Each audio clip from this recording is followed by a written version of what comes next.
Dehradun police ने एक बड़े ठग का भांडाफोड़ किया है। खुद को फर्जी आईपीएस अधिकारी, सीनियर मिलिट्री ऑफिसर और रॉ एजेंट बताकर लोगों से लाखों रुपए की ठगी करने वाले यशोवर्धन को गिरफ्तार कर लिया गया है। आरोपी उत्तराखंड के रिटायर्ड मुख्य सचिव रामास्वामी का बेटा है। पुलिस के मुताबिक यूपीएससी में असफल होने के बाद उसने फर्जी पहचान पत्र, विजिटिंग कार्ड और वर्दी बनवाकर लोगों पर रौब जमाना शुरू किया। कंपनी रजिस्ट्रेशन और सरकारी नौकरी दिलाने के नाम पर उसने कई लोगों को अपना शिकार बनाया। राजपुर थाने में 2 अलग-अलग शिकायतों के बाद पुलिस ने सीसीटीवी और अन्य साक्ष्यों के आधार पर जांच की और मसूरी रोड स्थित सीएसआई तिराहे से आरोपी को गिरफ्तार कर लिया। देखिए, दिनांक 8 जुलाई को थाना राजपुर पर श्री अंशुल त्यागी जी के द्वारा एक एफआईआर पंजीकृत करवाई गई थी। उसमें इनके द्वारा बताया गया कि एक व्यक्ति है जिसका नाम यशवर्धन है। तो कुछ महीनों पहले उनकी जिंजर होटल में उनसे मुलाकात हुई थी और तब उनकी जान पहचान हुई। तो अंशुल त्यागी जी के द्वारा यशवर्धन से कहा गया कि उनकी माताजी, जो कि दिवंगत हो चुकी थी, उनकी स्मृति में एक वो कंपनी का पंजीकरण कराना चाह रहे थे। इस संबंध में उनकी बातचीत हुई। यशवर्धन के द्वारा उनको बताया गया कि वो जो संबंधित विभाग हैं, जहाँ जहाँ से पंजीकरण की आवश्यकता होती है, एनओसी की आवश्यकता होती है, पोर्टल पर रजिस्ट्रेशन होता है, इसमें वो फैसिलिटेट एनओसी के लिए करवा देंगे। इसके तहत फैसिलिटेशन के लिए और पंजीकरण जल्दी करवाने के लिए उन्होंने अपने आप को एक वरिष्ठ अधिकारी और कई एजेंसियों से जान पहचान, अपने कई आई कार्ड और कई विजिटिंग कार्ड दिखाए गए, जिससे कि अंशुल त्यागी को भरोसा हो गया कि ये बंदा मेरा काम करवा देगा। इसके एवज में इनके द्वारा यशवर्धन को जो है 15 लाख रुपए दे दिए गए। लेकिन काफ़ी समय बीत जाने के बाद भी उनके द्वारा जो दिवंगत माताजी की नाम पर कंपनी का पंजीकरण होना था, वो नहीं हो पाया। और जब उनको शक हुआ कि उनके साथ धोखाधड़ी हो गई है, तो ये 8 तारीख को उनके द्वारा एफआईआर दी गई। इसमें हमारे द्वारा जो है मुकदमा पंजीकृत किया गया और इसमें आगे की विवेचना तत्काल रूप से इसमें प्रारंभ की गई।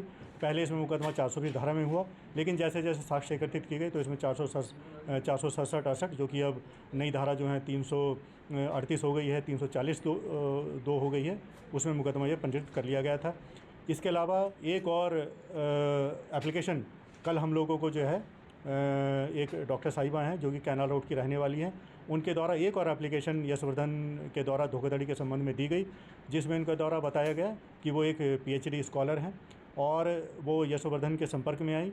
उनके द्वारा ये बताया गया कि आप इतनी पढ़ी लिखी हैं, आपकी एक जॉब मैं जो रक्षा मंत्रालय है वहाँ पे डेटा साइंस कंसल्टेंट उसके पद पर मैं आपकी नियुक्ति करवा दूंगा। अपने ऊंची जान पहचान, ऊंचे ओहदों जो वरिष्ठ अधिकारी हैं उसके संबंध में इनको प्रलोभन दिया गया और डॉक्टर साहिबा से इनके द्वारा तकरीबन 4.5 लाख से ऊपर पैसे ऐंठ लिए गए। जब उनको ठगी का एहसास हुआ तो उनके द्वारा एप्लीकेशन दी गई, जिसमें हमारे द्वारा ये अभियोग पंजीकृत किया गया। इसमें भी धारा जो 318(4) हो गई हैं, 336 हो गई, 340(2) बीएनएस ये मुकदमा पंजीकृत किया गया और तफ्तीश प्रारंभ की गई, साक्ष्य इसमें एकत्रित किए गए। इन दोनों मुकदमे में जो वांटेड अभियुक्त था उसके द्वारा एसएसपी महोदय के द्वारा इसमें टीम का गठन किया गया। सीओ डालमर साहब के नेतृत्व में एसओजी टीमों को लगाया गया। जो अभियुक्त था उनके नंबरों की जो है जांच की गई है, सीसीटीवी फुटेज की जांच की गई, आना जाना कहाँ था उस संबंध में जानकारी की गई और आज पुलिस को इसमें सफलता मिली और आज प्रातः इनको जो है सीएसआई तिराहे जो ओल्ड मसूरी रोड है वहाँ से इनको गिरफ्तार किया गया है और इनको इनके जो कारनामे हैं, जो इनके द्वारा ये धोखाधड़ी की गई, उनसे अवगत कराया गया। इसे विशेष रूप से पूछताछ की गई है और इनको जो है अरेस्ट कर लिया गया है। इनको माननीय न्यायालय में पेश किया जा रहा है।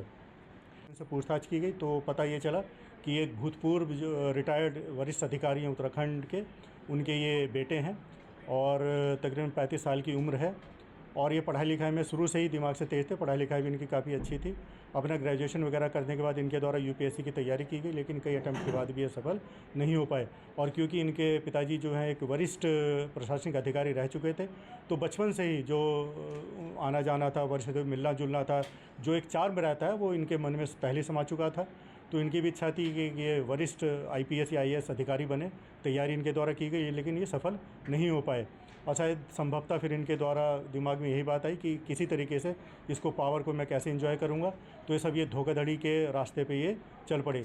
इसके लिए उन्होंने कई फर्जी जो विजिटिंग कार्ड हैं और लोगो हैं आर्मी के, भारतीय पुलिस के, आर्मी के और जो वर्दी हैं पैरामिलिट्री फोर्सेस की, वो बनवाई गई और कई लोगों को जो है इनके द्वारा जो है ये प्रलोभन दिया गया कि मैं एक वरिष्ठ अधिकारी हूँ, रक्षा मंत्रालय का हूँ, रॉ एजेंट हूँ, सीआरपीएफ में काम करता हूँ और बहुत सारी ऐसा वरिष्ठ अधिकारी होने का प्रलोभन दिया गया और लोगों से ठगी की गई। इनको गिरफ्तार कर लिया गया है और इनके पास से फर्जी जो विजिटिंग कार्ड हैं, लोगो हैं, यूनिफॉर्म्स हैं, लैपटॉप हैं, वो सामान इनसे बरामद कर लिया गया है और आगे की कार्रवाई और इनसे पूछताछ की जाएगी और इनका जो कहीं और रिकॉर्ड है, क्रिमिनल रिकॉर्ड है, उसके संबंध में हमारे द्वारा जानकारी की जा रही है।